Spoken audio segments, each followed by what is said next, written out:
வணக்கம் மக்களே, மற்றும் ஒரு காணொலியினூடாக வந்து உங்களை சந்திக்கிறதுல வந்து மிக்க மகிழ்ச்சி. போட்டு மண்ணே 5 ரூபா கூட்டிருக்காங்க. ஒன்றில் விட்டு ஒன்றில் எடுக்கிறாங்க ஒழிய இப்படியே பொருளாதாரம் எல்லாம் விலையெல்லாம் விலைவாசி எல்லாம் கூடிட்டே போனா எதிர்காலத்துல என்ன நாட்டுல என்ன ஆகும் அப்படின்னு நாட்டு அரசாங்கத்தை அனுப்பி விடுவாங்க அந்த வீட்டுக்கு.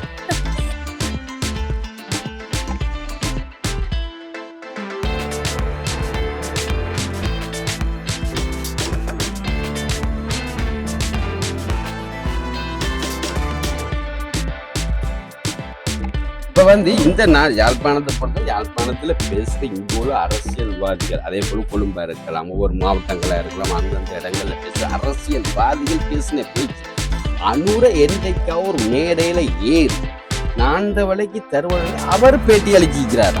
தேங்காய் வந்து 60 ரூபா விற்றது, 70 ரூபா, 200 ரூபா, அதுக்கு மேலதான் போதடிக்க குறையுது.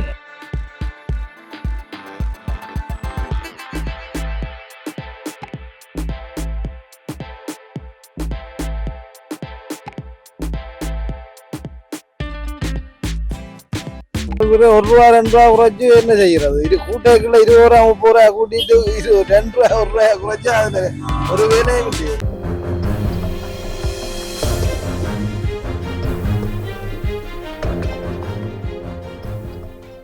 வணக்கம் மக்களே, மற்றும் ஒரு காணொலியினூடாக வந்து உங்களை சந்திக்கிறதுல வந்து மிக்க மகிழ்ச்சி. இன்னைக்கு பாத்தீங்கன்னா என்னன்னு பாத்தீங்கன்னா, இப்ப வந்து அனுராண்ட ஆட்சி நடந்து கொண்டிருக்கிற நேரத்துல வந்து மக்கள் எல்லாம் இப்ப நிறைய மாற்றம் நடக்குது அப்படின்னு சொல்லி மக்கள் எல்லாம் எல்லாருமே வந்து சந்தோஷப்பட்டு கொண்டிருந்த நேரத்துல வந்து இப்ப புதுசா ஒரு இடி விழுந்திருக்கு. என்ன பாத்தீங்கன்னா, இந்த பொருளாதாரம் தேங்காண்ட விலை வந்து மற்றது அரிசின விலை அப்படின்னு சொல்லி வந்து பொருளாதாரத்துல வந்து ஒரு இடி வந்து விழுந்திருக்கு. அதனால மக்கள் வந்து எவ்வளவு அதுக்கு பாதிப்படைஞ்சிருக்கணும். இந்த பொருளாதாரத்தின் இந்த பொருளாதாரம் இப்படி கூடி இருக்கிறதால மக்கள் வந்து எவ்வளவுக்கு பாதிப்படைஞ்சிருக்கணும், என்னெல்லாம் எவ்வளவு துன்பங்களை சந்திக்கணும் அப்படின்றது வந்து இன்றைக்கு வந்து நாங்க யாழ்ப்பாண மக்களோட வந்து கேட்டு தெரிஞ்சுப்போம். இப்ப என்னெல்லாம் இருக்கு, அப்படி என்னெல்லாம் கதைக்கு போயணும் அப்படின்றத நாங்க ஃபுல்லா இந்த வீடியோக்குள்ள போயிட்டு பார்த்து தெரிஞ்சுக்கலாம். இப்ப அங்க வீடியோக்குள்ள போலாம். வணக்கம் ஐயா. இப்ப என்னண்டா பாத்தீங்கன்னா, இப்ப இந்த பெட்ரோல் விலை உறைஞ்சிருக்கு அப்படின்னு சொல்றாங்க தானே, இதை பத்தி உங்களோட கருத்து என்ன? விலை உரைச்சிக்கான்னு சொல்லி பெட்ரோல் விலை உரைச்சா பெட்ரோல் 150 ரூபாய்க்கு வர ஓடும். 350 ரூபா பெட்ரோல் விற்கிது. பெட்ரோல் விலை உரைச்சா சொல்லலாம், அப்படி சொல்லலாம். அது இல்ல, ஆனா இப்ப ₹2 ₹3 குறைச்சிட்டு உடனே பெட்ரோல் அதனால வியோசனம் இல்லை. 2 ரூபா குறைக்கிறது வியோசனம் இல்லை. 2 ரூபாயில என்ன இருக்கு? ஒன்றும் இல்லை. ஏதோ ஒரு சும்மா தூவி வர்ற மாதிரி கிடக்கு, அப்படியே வேற ஒன்று. சரி, இத இப்ப ஆனா குறைக்கணும் தானே சொன்ன மாதிரி. இப்ப ₹2 ₹3 குறைக்கணும் தானே, இப்ப குறைக்க போறேன்னு சொல்லி போட்டு 2 3 குறைச்சி பிரயோசனமே இல்லையே. குறைச்சி 50 ரூபா அல்ல 100 ரூபா குறைக்கும். அதை விட்டு 2 ரூபா குறைக்கிறா என்ன? அது பார்க்க நாங்கள் பிரச்சனை 5 ரூபா கூட அடிச்சுட்டு போவோம். வரமாட்டு சொல்லி அரசாங்கம் சொல்ல இல்லை. அரசாங்கத்தில் உள்ள ஆக்கெல்லாம் சொல்லி கொண்டு வந்தவன் 150 ரூபா பெட்ரோலை கொண்டு வருவோம் அப்படி இப்படியாண்டு. ஆனால் சாத்தியக்கூறு இல்லை. ஏன்னா பொருளாதாரம் அப்படி ஏறிக்கொண்டு தான் இருக்கக்கூடிய முறங்கிற இது இல்லை. ஒரு கண் துடைப்புக்காக இந்த பெட்ரோலை 2 ரூபா 3 ரூபாண்டு குறைச்சி கொண்டு இருக்கிற வழிய, ஆனால் கூடின அளவுக்கு குறைகிறதுக்கு இல்லைன்னு குறைக்கப்போன அரசாங்கம். ஒரு அரசாங்கத்தில் இதுக்கு இருக்கவர் சொன்னால் கட்டாயம் செய்யணும். இல்லைன்னா அதை பற்றி அவங்க கேட்க மாட்டாங்க. ஓமாவோடு கேட்டுக்கொண்டு இருப்பாங்க வழியே இதென்ன மாட்டாங்க. இப்போ இந்த ஒவ்வொரு மாதமும் அந்த பெட்ரோல் கூட்டுலாம் குறைக்கிறேன்னு சொல்லி இப்போ பெட்ரோலை கண்டு 2 ரூபா உழைச்சி போட்டு மண்ணே 5 ரூபா கூட்டியிருக்காங்க. ஒன்றில் விட்டு ஒன்றில் எடுக்கிறாங்க வழிய ரூபா குறைக்கிறது இல்லையே. இப்போ நான் என்ன 18 ரூபா பெட்ரோல் கேட்க காரோட வந்துடாது. பாருங்க, 450 ரூபா பெட்ரோல் கேட்க ஓடுறேன், 310 ரூபா கேட்க ஓடுறேன். என்ன அப்போ எவ்வளோத்துக்கு விலைவாசி கூடிக்கிட்டு பாருங்க. நல்ல விலை உறைஞ்சோடனே டக்குன்னு அதுதான் கலந்து விடுறாங்களே. என்ன அப்போ அதனால அவங்க டக்குன்னு பார்த்துட்டு 5 ரூபா கூட்டிக்கிறாங்க. பெட்ரோல் மண்ணெண்ணைக்கு 5 ரூபா கூட்டிக்கிறாங்க, பெட்ரோலுக்கு 3 ரூபா குறைச்சிக்கிறாங்க. அப்போ சரிபடுது தானே. இது சரியான ஒரு முறையை கொண்டு வரணும்னா பழைய மாதிரி 150 ரூபா 155 ரூபா பெட்ரோல் வந்தாலும் நாங்களும் ஜனங்களுக்கு அவ்வளோத்துக்கு இன்னும் இருக்குது. இனியெல்லாம் அபிவிருத்தியோடும் செய்ய இயலாது. இந்த கடனை கொடுத்து முடிஞ்சால் தான் ஏதோ ஒன்று செய்வாங்க அப்படியே மற்றபடி செய்ய போகிறோன்னு.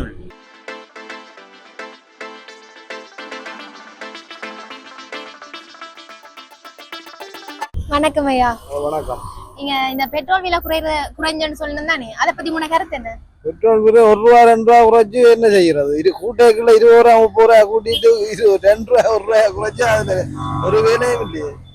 இந்த இதால வந்து நிறைய பேர் பாதிக்கப்பட்டிருக்காங்க. இதால இப்ப விவசாயிகள் கூட இதால வந்து இப்ப பெட்ரோல் விலை மட்டும் இல்லாம எல்லாருக்கும் பாதிப்பு தானே. இதால முதல் 180 ரூபா 100 ரூபா வித்தது. அப்படி வந்தாதான் நாங்களும் சமாளிச்சு ஓடக்கூடிய மாதிரி இருக்கு. இப்போ 20 ரூபா 30 ரூபாண்டு கூட்டப்படுது. குறைக்கல 1 ரூபா 2 ரூபா குறைக்கும். அப்ப அதுல ஒரு அர்த்தமும் இல்லை.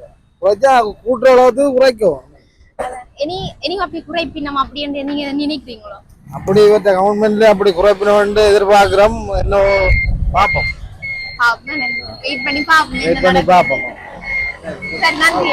பெட்ரோல் விலை எல்லாம் குறைஞ்சிருக்குன்னு சொல்லியிருந்தேன் தானே, அதை பத்தி உங்க கருத்து என்ன? பெட்ரோல் விலை குறைஞ்சா கேள்விப்படையா குறைஞ்சா நல்லதான் இல்ல கேள்விப்படையில இருந்தீங்க குறைஞ்சிருக்கு 2 ரூபா 3 ரூபா அப்படிதான் குறைக்கணும். 10 ரூபா கூட்டி போட்டு 2 ரூபா குறைச்சா என்ன செய்யறாங்க? சரி, 10 ரூபா கூட்டி போட்டு 2 ரூபா குறைச்சா அது எங்களுக்கு எந்த இதுவுமே கிடைக்காது. சரி, அப்ப இந்த பொருளாதார நிலையை பத்தி சொல்லுங்க. இப்ப சாமான்கள் விலை கூடுது குறையுது, அப்ப அப்படி எல்லாம் இருக்கு. இதை பத்தி உங்க கருத்து என்ன? பொருளாதாரம் வந்து அப்படியேதான் இருக்கு, இன்னும் குறையே இல்லை. குறைஞ்சா நல்லம், மக்களுக்கு நல்லம், எங்களுக்கு நல்லம். எனக்கு குறைஞ்ச மாதிரி தெரியல. அப்படியேதான் போய் கொண்டிருக்க. காலப்போக்குல தான் தெரியும். காலப்போக்குல குறையும் அப்படின்னு அப்படி ஒரு எதிர்பார்ப்பு எல்லாருக்குமே இருக்குன்னு தான் நினைக்கிறேன். சரி, நான் வணக்கம் அண்ணா. சரி, சொல்லுங்க. இப்ப இந்த பொருளாதார நிலையை பத்தி சொல்லுங்க. இப்ப அரிசி விலை சரி, பெட்ரோல் விலை அதெல்லாமே கூடி இருக்கு. அதை பத்தி உங்களோட கருத்து என்ன? கருத்து சரின்னா பொருளாதார நிலையில இங்க இந்த பொருளாதார நிலை வந்து கொஞ்சம் இழிவாத்தான் போகுது. இப்போ அதனால இப்போ மக்கள்கிட்ட இருந்து இந்த நெற்காடுகளை பார்த்தீங்கன்னா உதாரணத்துக்கு 119 ரூபா போன நெற்காடு இப்போ 159 ரூபா போகுது. அது கொண்டாலே சரிதான். இப்போ எங்கள்ட பிரச்சனையை தீர்க்கணும்னா இந்த ஏதாச்சும் ஒரு முறையில தான் அணுகுவோம். அதுதான் நாட்டு ஜனாதிபதி செய்கிறேன். இனிவரும் காலங்கள்ல வந்து இது எப்படி இருக்கும்? இப்ப விலை குறையும் அப்படின்னு நினைக்கிறீங்களா?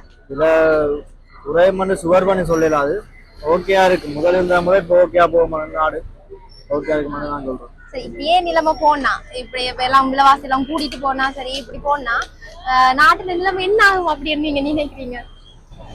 கூட்டிட்டு போனாங்க விலை கூடுதா இப்ப சம்பளம் தொழிலாளருக்கு சம்பளம் விலை அவங்க சம்பளமும் கூட தான் இருக்கும். அப்ப இல்ல அப்பயா இருக்கு ஓகேயா இருக்கும் எல்லாம். அப்ப நீங்க எல்லாமே ஓகேயா இருக்கும்? எல்லாரும் ஓகே, எல்லாம் ஓகே. சரி, ஓகேண்ணா, நன்றி. இந்த முறை இப்போ ஓகே தான் இல்லை. ஓகே, ஓகேண்ணா, நன்றி.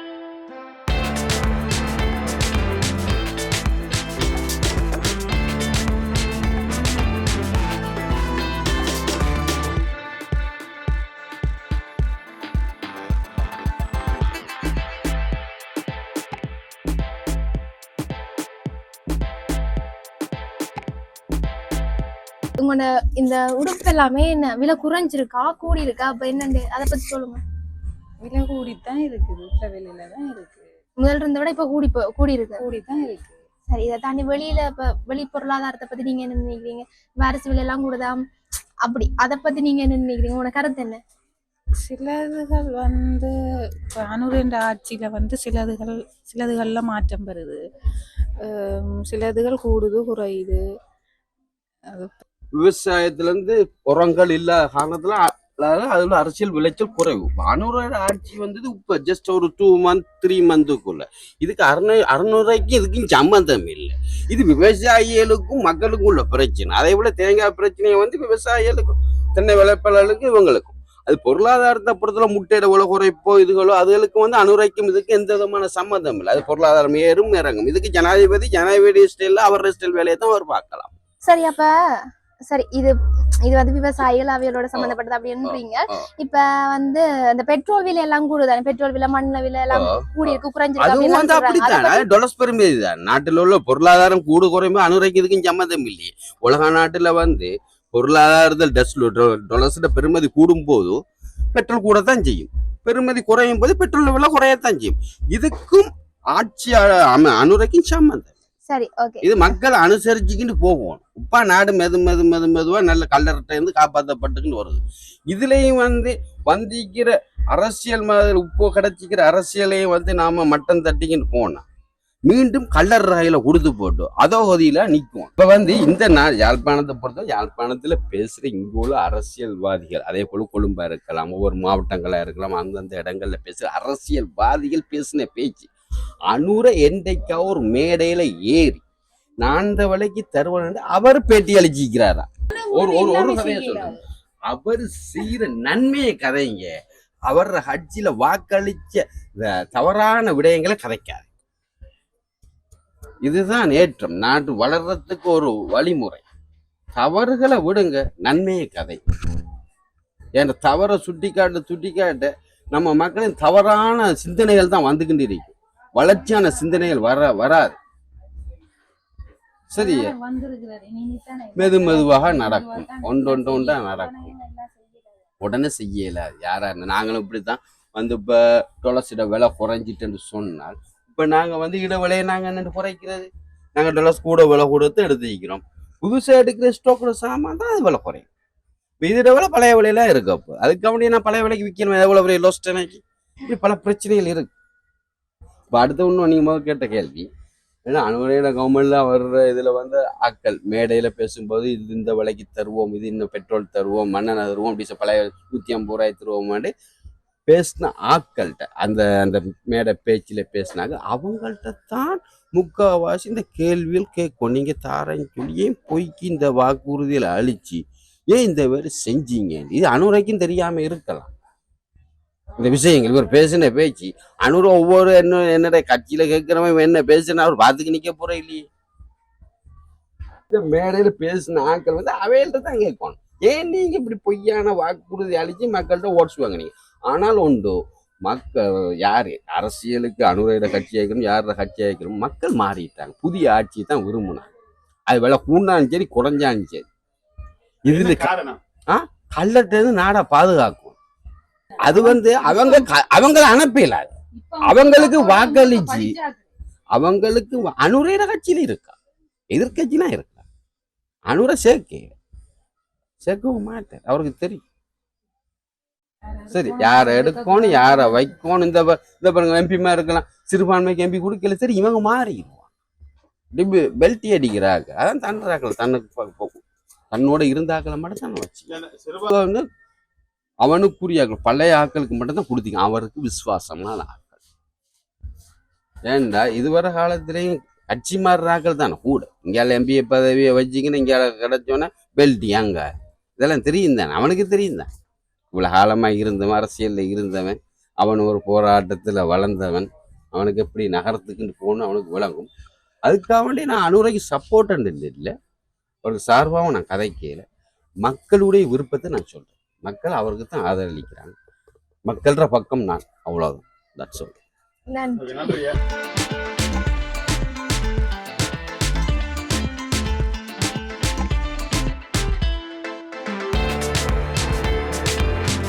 எல்லாமே விலை கூடி இருக்கு குறைஞ்சிருக்கு அப்படின்னு சொல்றாங்க.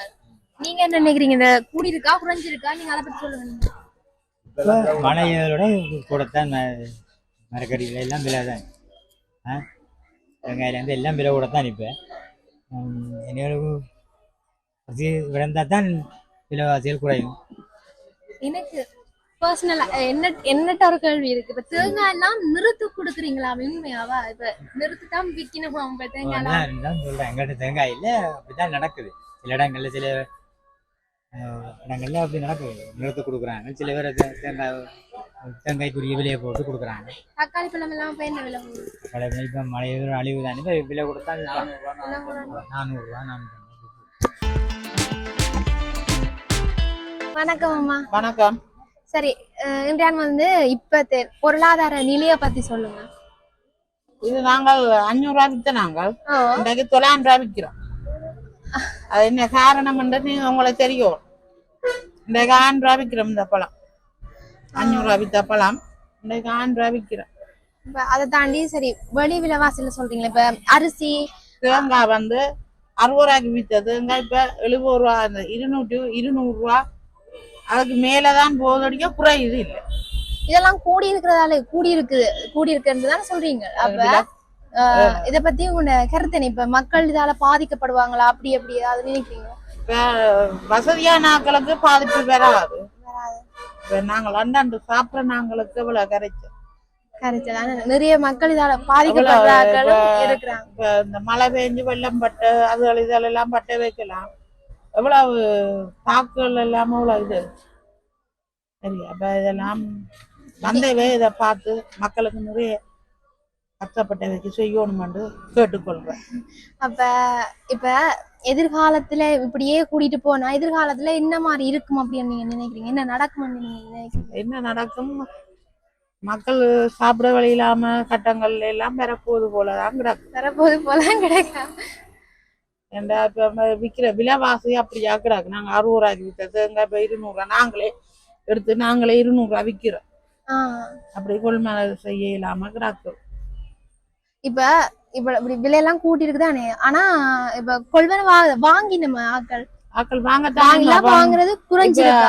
2 கிலோ அரிசி வாங்குறது 1/2 கிலோ அரிசி வாங்கி போட்டு என்ன சாப்பிட வயிற்றுக்கு செய்யத்தானேம்மா வேணும். இல்ல இப்ப என்னண்டா முதல் வாங்கின ஆக்களை விட இப்ப வாங்கின வீதம் வந்து அப்படி இருக்கு, குறைவு சரியா குறைஞ்சிருக்கு. இது அப்படியே இந்த கிரேஸ் அடிக்கினா அத்தனைக்கும் வித்து முடிச்சிருப்போம். இப்ப அப்படியே கிடாக்குது. இந்த பழங்கள் இங்க பாருங்க எவ்வளவு நட்டம். இவ்வளவு வந்து இனி வேஸ்ட் ஆயிடுமே. இப்ப எல்லாம் விலை கூடி இருக்கிறதால மக்களால இது வாங்கலாம். சரியானாக்களும் பரவாயில்ல. அது வெங்கலை மாதிரி வறுமைக்கு போட்டு கீழே இருக்கிறவே பெரிய கஷ்டம். அது வந்தவதான் இல்ல பார்த்து மக்களுக்கு நல்லது செய்யணும்னு கேட்கிறேன். நன்றி. நன்றி, வணக்கம். பொருளாதாரத்தை பத்தி நீங்க சொல்லுங்க. விலைவாசி எல்லாம் கூடி இருக்கு குறைஞ்சிருக்கு அப்படின்னு சொல்றாங்க. இதை பத்தி உங்க கருத்து என்ன? என்னோட கருத்து, நாட்டு நிலைமையில அப்படி ஒரு விலைவாசியில எல்லாம் அதிகரித்து கொண்டு போகுது. சனம் எல்லாம் மக்கள் எதிர்பார்த்தாங்க விலைவாசி மலிவா கிடைக்கும். அந்த மலிவு எதிர்பார்ப்பு கிடைக்காம போயிட்டு மக்களுக்கு அது பெரும் வருத்தமாகி பெரும் கஷ்டத்து மத்தியில் இருக்கிறாங்க. அப்போ அதே ஒரு பிரிக்கக்கூடிய அரசாங்கம் ஒரு நல்ல முறையில் அவசரமாக மக்களுக்கு மானியம் அடிப்படையாவது கொடுக்கும். அப்படி விலைவாசி ஏதாவது ஒரு முறைகள் செஞ்சு கொடுத்தா தான் மக்கள் கஷ்டத்திலிருந்து மீளுவாங்க. அவங்களுடைய கஷ்டமான நிலைமை போக்க வேண்டியது அரசாங்கத்துடைய ஒரு பொறுப்பல்லவா. மக்கள் அதுக்காக தான் ஆணையை வழங்குகிறாங்க. அப்போ அவங்க மக்களை கருத்தில் கொண்டு மக்கள் நலனுக்காக என்னவெல்லாம் செய்யணுமோ நல்ல முறைகளை செஞ்சு மக்களை வழிநடத்த பார்க்கணும். அதன் பிரகாரம்தான் இப்போ வடக்கு கிழக்கு மாகாணங்கள் எல்லாம் அதிகமாக மழையினால் பாதிக்கப்பட்டு வெள்ளங்களால் பாதிக்கப்பட்டு அதால் அழிவுகள் ஏற்பட்டு அந்த மக்களுக்கு இப்போ ஒன்றும் செஞ்சு கொள்ள இல்லாமல் தத்தளித்து கொண்டு இருக்கிறாங்க. அப்போ அவங்களுக்கும் நிவாரணங்கள் கொடுக்குறேன்னு சொன்னாங்க. அது எந்த மட்டத்தில் போய் சேர்ந்துன்னு இன்னும் மக்களுக்கு அதில் ஒரு திருப்தி இல்லாமல் மக்கள் வாழ்ந்து கொண்டிருக்கிறாங்க. அந்த நிலைமையில தான் இந்த நாட்டு நிலைமை போய்கொண்டிருக்குது. இருக்கக்கூடிய ஆட்சியாளர்கள் அதுக்கு ஒரு நல்ல முறைகளை செஞ்சு கொடுப்பாங்கன்னு சொன்னால் சிறந்ததாக இருக்குன்னு நான் கருதுகிறேன். இப்ப இப்படியே பொருளாதாரம் கூட்டிட்டு போனா என்ன நடக்கும் அப்படின்னு நீங்க நினைக்கிறீங்க? இப்படி போய் கொண்டு போகும்னு சொன்னால் என்ன நிலைமை ஏற்படும் என்பதை இப்போ எங்களுக்கும் ஒரு முடிவில்லாமல் ஒரு நிலைமைக்கு தள்ளப்பட்டிருக்கும். என்ற எல்லா மக்களும் கஷ்டங்கள்ற பாதகங்கள்ற அன்றைய தேடி சம்பாதிச்சு செலவழிக்க முடியாத நிலைமையில தான் இருக்கிறாங்க. இப்படி போனால் என்ன முறையாகும் ஏதென்று ஒன்றும் தற்போது சொல்ல முடியாத ஒரு நிலைமைக்கு தள்ளப்பட்டிருக்கிறாங்க. இதுக்கு பொறுத்திருந்து தான் பார்க்க வேண்டியுள்ளது. இப்ப நீங்களும் நீங்க வியாபாரம் செய்றீங்க, நாங்க கடை வச்சு. சரி, உங்களுக்கு ஆக்கள் வந்து வாங்குறது அப்படி இருக்கு, வாங்குற வீதம் வந்து இப்ப முதல்ல விட இப்ப நிறைய பேர் வாங்கினோமா இல்ல அதே மாதிரி தான் வாங்கிட்டு இருக்கணுமா? அப்படின்னு சொன்னால் சனங்கள் இப்படி வாராங்க. வந்தாலும் சனத்தை காசு இல்லாததால ரொம்ப வியாபாரம் எல்லாம் ரொம்ப குறைவாகத்தான் இருக்கு. வியாபாரம் குறைஞ்சிட்டு அப்படியே குறைஞ்சிட்டு வீதம் எல்லாம் குறைஞ்சிட்டு சனம் வந்து போனாலும் அந்த பர்ச்சேஸ் பண்ணக்கூடிய அளவுக்கு அவங்கள்ட்ட பொருளாதாரம் கஷ்டமான நிலைமையில அவங்களுக்கு ஒரு நிலைமைகளை உண்டாயிக்கொள்ள இயலாமல் நிலைமையில அப்படி வந்து பார்த்துட்டு அப்படி போறாங்க. அப்படி ஒரு நிலைப்பாட்டில் இப்போ தற்போது இருக்கிறாங்க. அவங்களுடைய பிள்ளைகளுக்கு இப்ப விலைகள் எல்லாம் வந்து குறைக்கிறேன்னு சொல்லிட்டு திடீர்னு கூடுது அப்படின்னு எல்லாம் சொல்லினோம். இதை பத்தி உங்களோட கருத்து என்ன? வந்து இப்ப இந்த அரசாங்கத்தை பத்தி உங்களோட கருத்து என்ன? விலை திடீர்னு கூடுது அப்படின்னு சொல்றாங்க. இதை பத்தி உங்களோட கருத்தை நீங்க சொல்லுங்க. எங்களை கருத்தினே விலைவாசிகள் கூடுறதுக்கு மக்கள் எதிர்பார்த்த ஒரு அமைப்பு இல்லா போச்சு. இப்போ நீ அதில் எங்களோட பொருளாதார நாட்டு நிலைமை சரி வரும். அதுக்கு 2 முறை இருக்குது. ஒன்று வெளிநாட்டு நாணயம் வரும். அதுக்கு சனம் என்ன செய்யணும்? வெளிநாட்டுக்கு போய் சம்பாதிச்சு அதை வங்கி மூலம் பணத்தை அனுப்பணும். வங்கி மூலம் பணம் வந்தால் தான் நாட்டில் பொருளாதாரம் உண்டாகும். அடுத்த நாட்டில் இருக்கக்கூடிய விவசாயங்கள் இது போன்ற உற்பத்திகள் அதிகரிக்கப்படும். அதுக்கு தேவையான அமைப்புகளை அரசாங்கம் செஞ்சு கொடுக்கும். அப்போ செஞ்சு கொடுத்தால் தானே அவங்களுக்கு அந்த தோதுகளை நடத்தி கொண்டு போகையிலும். அப்படி இந்த 2 நிலைமைகளை வச்சு தான் நாட்டில் ஒரு பொருளாதாரத்தை முன்னேற்ற முடியும். வேற ஒரு முறையிலையும் நம்மட கருத்து பிரகாரம் தென்படுவதில்லை. இந்த 2 முறையில தான் நாட்டை ஒரு முன்னேற்றத்து பாதை கொண்டு போகும். தற்போதுள்ள நிலம் அதுதான். சரி, இப்ப என்ன நடக்குதுன்னு நாங்களும் வந்து பார்ப்போம். நாங்க தான் பார்க்கணும். சரி, நன்றி ஐயா. விலைவாசி எல்லாமே கூடி இருக்கு அப்படி சொல்றாங்க தானே. அப்ப அதை பத்தி உங்களோட கருத்து என்ன? அது வந்து இப்ப இன்னும் சரியான ஒரு நிலைப்பாட்டுக்கு இன்னும் வரவில்லை. இந்த பழைய முறையில தான் இன்னைக்கு நிலப்படி இன்னும் சரியா வரையில எல்லாம் சாப்பாடும் குறையும் ஒன்றும் குறைவடையவில்லை. குறைவடையலன்னு அப்படியே இருக்கா இல்லாட்டி இன்னும் கூடி இருக்கா? அப்படின்னு எல்லாம் விற்ற பொருட்கள் முழுக்க பழைய விலையில தான் விற்பனை செய்யப்பட கொண்டிருக்கு. குறைவண்டா குறைச்சு கொடுக்கக்கூடிய கொண்டிஷனும் இல்லை, ஒன்று கொண்டிஷனும் இல்லை. அத வாங்கி நம்ம இப்ப விலைவாசி கூடிட்டுன்றதுனால மக்கள் தேவைன்னா 10 கிலோ எடுக்கிறது 5 கிலோ கொண்டு போய் 5 கிலோ 2 கிலோ கொண்டு போவோம். அப்படி குறைச்சு வாங்கி அதை குறைச்சா அன்னைக்கு தேவைப்பட்டு வாங்குவோம். இடம் கொஞ்சம் பொருட்களை கூட வாங்குவாங்க தானே. விலைவாசி குறைவா இருந்தா கூட வாங்கி கொண்டு வச்சு தண்டுவாங்க. இப்போ சும்மா நோம்பல நாங்கள் தேவைக்கு ஏற்றபடி எந்த பொருளும் குறைஞ்ச மாதிரி இல்லை. இந்த சந்தை விலைக்கு லட்சம் விலைக்கு அது குறையுது குறையுது அப்படி இப்படி என்ன பேச்சுவார்த்தை நடந்ததானே. ஆனால் அந்த கட்டுப்பாடில் இன்றைக்கும் எந்த பொருளாதாரமும் இன்னும் குறைஞ்சது மாதிரி. இப்போ தேங்காய் விலை உயர்ந்துருக்கு. இன்றைக்கு ஒரு தேங்காய் 180 ரூபாய் விற்பனை செய்யப்படுகிறது. ஒரு தேங்காய் 180 ரூபாய் விற்பனை. தேங்காய் இருந்த மரங்களும் அடைந்து விட்டது. இப்போ வாங்கித்தான் செய்யணும். அப்போ அதுக்கு அவனே இப்படியும் தேங்காய் விலை கூடாலும் வாங்கலான் இருக்கிறார். இந்த தேங்காய் ஒரு தேங்காய் விலை 80 ரூபா 70 ரூபா. இப்போ ஒரு தேங்காய்க்கு 100 ரூபா வித்தியாசம். வசதியானவங்க 1 ரூபா வாங்கி தரலாம். வசதி இல்லாதவங்களும் என்ன செய்யணும்? வசதி இல்லாதவங்க ஒரு தேங்காய் வாங்கக்கூடிய கஷ்டப்படுறதுக்கு கஷ்டமாக இருக்கு. அதுதான் அந்த சூழ்நிலை. விலைவாசியை பொறுத்தவரை சகல சாமானும் குறைய சகல முக்கியமான மூலாதார பொருட்கள் மூலாதார குறைய வேணும். சில சீனிகள் அது 2 விற்பனை சாமான்கள் குறைஞ்சிருக்கு. அதனால வெட்ட சாமான்கள் குறைவடைஞ்சால் சந்தோஷமா இருக்கு. இதை தாண்டி இப்ப வழியில இப்ப பெட்ரோல் மண்ணெண்ணெய் விலை எல்லாம் குறைக்கிறேன்னு சொல்லி 2 ரூபா 3 ரூபா தான் குறைச்சிருக்காங்க. அதை பத்தி உங்க கருத்து என்ன? 2 ரூபா 3 ரூபா குறைச்சல் ஊட்டியெல்லாம் இருக்கு. 2 ரூபா 3 ரூபா குறைச்சி இல்ல குறைச்சிருக்கு அப்படின்னு சொல்லி டீசலுக்கும் கூட்டியிருக்காங்க, இதுக்கும் கூட்டியிருக்காங்க, மண்ணெண்ணைக்கும் இதுக்கும் கூட்டியிருக்கொள்ள குறைச்சது மாதிரி பிரச்சனை பிறகு கூட்டியிருக்கு. வெறும் மதபானத்தை பற்றி கூட்டுறதை பற்றி அதில் ஆட்சேபனை இல்லை. மற்ற விற்பனை பொருட்கள் குறைக்கப்படணும். கூடினா மதபானம் குறையும் தானே. விற்பனை சாமான்கள் குறைக்கப்படும். மதுபானத்தை பொறுத்தவரையில் அது ஒரு தேவையற்ற இதாக தான் இருக்குமென்னு சொன்னால் முக்கிய பொருளாதாரத்துக்கு ஒரு கஷ்டப்படுகிற மக்கள் வாழ்கிற இடத்துலையும் அது கொஞ்சம் சில விஷயங்கள்ல மதுபானம் அந்த ஆண்டுக்கு அதுக்கு முற்பமாகுது. ஆனால் அதுகளுக்கு சும்மா சாப்பாடு சாமான்கள் விலை குறைஞ்சா அதை மக்கள் வரவேற்று இது எரிபொருள் தான். எரிபொருளுக்கு கூடுறதோ குறையிறதோ அது தேவையற்ற விஷயம். சரி, என்ன நாங்களும் பாப்போம். இனி என்ன நடக்குதுன்னு நாங்க பார்ப்போம். சரி, நன்றி.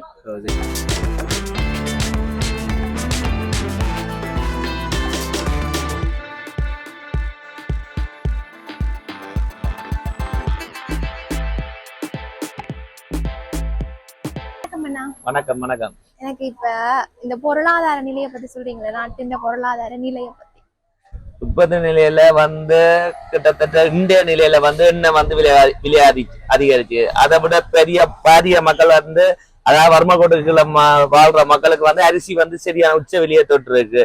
அரிசிக்கு தட்டுப்பாடு ஏற்படுது. இதுக்கு அரசாங்கம் என்ன செய்யணும்னா அரிசி இறக்கி மானிய அடிப்படையில அதாவது அந்த கூட்டுறவு சங்கம் மூலம் அரிசியை கட்டாயம் விநியோகிக்காட்டி இதை விட பெரிய பிரச்சனையை உருவாகும். அது அரிசி தட்டுப்பாட்டால கடையில போனா சரியான விலை அரிசி தட்டுப்பாடு இல்லைன்னு சொல்றாங்க. இதுக்கு அரசாங்கம் அவசர முடிவு எடுக்கணும். அரசாங்கம் வந்து வெளிநாட்டில இருந்து அரிசியை எடுத்து என்ன மழை வெள்ளத்தால வந்து விவசாயம் வந்து முற்று முழுதாக பாதிக்கப்பட்டிருக்கு. அவங்களுடைய நிவாரணம் இன்னும் கொடுவடையில கொடுத்து கொண்டிருக்கீங்கன்னு சொல்லி இன்னும் கொடுவடையில. ஆனா அவங்களுக்கு நிவாரணம் ஒன்று கொடுக்கணும். கட்டாயம் விவசாயம் வந்து முற்றாக அழிஞ்சிட்டு மழை வெள்ளத்தால. அதுக்காக அரிசி விலை வந்து உச்சத்தை தொட்டு இருக்கு. ஆன முறையில வெளிநாட்டில இருந்து அரிசியை இறக்குமதி செய்து கூட்டுறவு சங்கம் மூலம் வந்து ஒவ்வொரு கூட்டுறவு சங்கம் மூலம் வந்து அரிசியை வந்து குறைந்த விலைக்கு பாமர மக்களுக்கு கொடுக்க வேணும். மற்றபடி கடையில போய் பார்த்தா அரிசி வந்து எல்லாமே உச்ச விலையே தொட்டு இருக்கு. நீங்களும் இப்ப கடை வச்சிருக்கீங்களா? நான் என்னோட தனிப்பட்ட ஒரு கேள்வி இருக்கு. எனக்கு தெரியாது, இப்படி சொன்னவன் தேங்காய் எல்லாம் நிறுத்து குடிக்கணும். தேங்காய் வந்து முதல் வந்து காய் கணக்குல வித்தது, இப்ப கிலோ கணக்குல வந்துட்டு. அப்படி ஆமா. தேங்காய் வந்து என்ன செய்யணும்னு சொன்னா, இந்த நோயால பாதிக்கப்பட்ட ஒரு வகை நோயால மஸ்கட் அங்க இருக்கு, நோயால பாதிக்கப்பட்டதால தேங்காயில வந்து தேங்காய் காய்க்கிறது வந்து குறைஞ்சிருக்கு. இதால இனி வந்து தேங்காய் வந்து வெளிநாட்டுல இருந்தா இறக்குமதி செய்ய வேணும். தேங்காயே இப்ப வெளிநாட்டுல இருந்து செய்ய வேண்டிய நிலை வந்துட்டு நாட்டுக்கோ ஏன்னு சொன்னா, இதுக்கு வந்து விவசாயம் சம்பந்தப்பட்ட அதிகாரிகள் வந்து ஒவ்வொரு தென்னையை போய் பார்த்து அதுக்குரிய விவசாயம் சம்பந்தமான அறிவுறுத்தலை கொடுத்து அதுக்குரிய பசலையில கொடுத்து அதுக்கு நோய் எதிர்ப்பு சக்தி என்னென்ன செய்ய வேணும்னு சொல்லி கீழ்மட்டத்துல இருந்து அந்த இதை செய்திருந்தா இந்த பிரச்சனை வந்திருக்காது. இப்படியே பொருளாதாரம் எல்லாம் விலைவாசி எல்லாம் கூடிட்டே போனா எதிர்காலத்துல என்ன நாட்டுல என்ன ஆகும் அப்படின்னு நீங்க நினைக்கிறீங்க? நாட்டு அரசாங்கத்தை அனுப்பி விடுவாங்க அவ்வளவு அந்த வீட்டுக்கு சுருக்கமான வேலை அதைத்தான் செய்வாங்க. இந்த இப்ப வந்து மக்கள் வந்து தங்களால ஏதாட்டி ஒரு இதா செய்யலாட்டி இதுக்குரிய பிரச்சனை தீர்வு காணாட்டி இப்ப அனுரகுமார திசாநாயகா வந்து இப்பதானே வந்திருக்கிற உபலம் நாட்டுல வந்து பிரச்சனை வந்ததுக்குரிய காரணம் வந்து முந்தி வந்து உர தட்டுப்பாடு. இப்ப செயற்கை உரத்தை வந்து இறக்குமதி செய்யாம உடனடியா நிறுத்தியதான் இந்த பிரச்சனைக்குரிய மெயின் காரணம். டக்குனு இயற்கை அதாவது வந்து ஒரு பொருளை நிப்பாட்டுறான்னு சொன்னா அந்த பொருளை நிப்பாட்டின உடனே அதுக்குரிய மாற்று வழியே செய்திருக்கணும். மாற்று வழி செய்யாததால இந்த பிரச்சனை வந்தது. இப்ப அரிசிக்கும் வந்து ஏன்னு சொன்னா மாற்று வழி கொண்டு கட்டாயம் தேவை. குறிக்கப்பட்ட மெட்ரிக் தொன்னை வந்து இறக்குமதி செய்து கூட்டுறவு சங்கம் மூலம் வந்து அதை விநியோகிக்கப்படும். விநியோகிச்சா அந்த தட்டுப்பாடு வந்து பாமர மக்கள் தட்டுப்பாடை வந்து நிவர்த்தி செய்ய முடியும். பிறகு அந்த அதை வந்து அரசாங்கம் தான் கொள்வனம் செய்யணும். அந்த அரிசியை இப்ப தனியாட்ட விட்டு அதை வந்து பதுக்கிடுவேன் அரிசியை வெளியில விடாம கூட்டுறவு சங்கம் மூலம் விநியோகிச்சா அந்த அரிசி வந்து பாமர மக்களுக்கு எல்லாருக்கும் போய் சேரும். சேர்ந்துச்சுன்னு சொன்னா இப்ப விவசாயம் செய்து வரைக்கும் அந்த அரிசியை நிப்பாட்டிங்கன்னா உள்ளூர் உற்பத்தி வந்து இங்கேயே இருக்கும். வெளிநாட்டுக்கு போகாது. அந்த காசு ஸ்ரீலங்காலேயே இருக்கும். இப்ப என்னன்னா இப்ப முதல்ல விட இப்ப இந்த சாமான் எல்லாம் வாங்குற ஆட்கள் கூடி இருக்கா குறைஞ்சிருக்கா? சரியா குறைஞ்சது. மக்கள்கிட்ட காசு இல்ல. ஏன் காசு இல்லாத காரணம் சொன்னா உள்ளூர் உற்பத்தி வந்து உற்பத்தி செய்யறே இல்ல. நீங்க வீட்டுல 4 தேங்காய் பிடிங்கி வித்தா தானே அந்த காசை கொண்டு வெளியில வந்து சாமான் வாங்குறீங்க. தென்னை மரத்து தேங்காய் இல்லாட்டி என்ன செய்வீங்க? மக்கள் வாங்குற வீதம் வந்து சரியா குறைஞ்சிருக்கு. சரி, நாட்டுல என்னெல்லாம் வினியெல்லாம் நடக்க போது நீ மாற்றம் அடையுதா அப்படி மாற்றம் அடையும் என்று எதிர்பார்க்கிறோம். பாப்போம், பொறுத்திருந்தான் பாப்போம். 2025 பிறகு பாப்போம். இப்பதானே ஸ்டார்ட், கொஞ்சம் பொறுத்திருந்து நாங்களும் பாப்போம் என்ன நடக்குது. என்ன ஊழல்வாதிகள் இல்ல தானே அரசியல்ல. சரி, நன்றி. நன்றி. எனக்கு இப்ப என்னன்னா பொருளாதார நிலையை பத்தி இப்ப நாட்டுல இருக்கிற இப்பத்திய பொருளாதார நிலையை பத்தி சொல்றீங்களா? நாட்டுல இப்ப பொருளாதாரம் விளையாட்டா இருக்கு. சாமான தட்டுப்பாடு சாமான எல்லாம் விலை கூடி இருக்கு குறைஞ்சிருக்கா அப்படின்னு. சரி, இப்ப பெட்ரோல் விலை எல்லாம் அப்படி குறைக்கிறேன்னு சொல்லி கூட்டிருக்காங்கன்னு சொல்லி 1 ரூபா குறைச்சா காணுங்க. 1 ரூபா குறைச்சா சேனஞ்சி எல்லாம் 300 ரூபா ஓட்டத்தான் 200 ரூபா 150 ரூபாய் போங்க. அப்படித்தாங்க சேனம். இப்ப இந்த பெட்ரோல் எல்லாம் இப்படி விலை 2 ரூபா இதெல்லாம் குறைச்சது அது பெரிய ஒரு இதே இல்ல தானே. 2 ரூபா குறைச்சது இல்ல. அதால வந்து நிறைய பேர் இப்ப இதால வந்து இப்ப வாகனம் ஓடுறாங்க பாதிப்பா இருக்கு தானே. அதை பத்தி உங்களை கருத்து சொல்லுங்க. உங்களுக்கு வந்து ஓட்டம் ஓடினாதான் காசு வரும். ஆனா ஓட்டங்களும் குறைவு. இப்ப ஆனா கராச்சியில வந்து ஒரு வேலையை போற வியாபார காசு கேட்குறாங்க. வாட்ஸ் எல்லாம் இல்லை. இப்ப இப்படியே இதெல்லாம் பில் எல்லாம் கூட்டிட்டு போனா பொருளாதார நிலையில இந்த விலை எல்லாமே கூட்டிட்டு போனா என்ன நடக்கும் அப்படின்னு நீங்க நினைக்கிறீங்க? அழிவை தான் சந்திக்கணும்.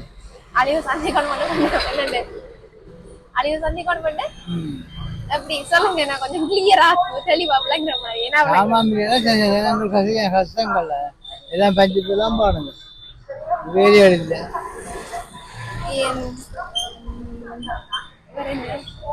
சரி விடுங்க, சரி நன்றி.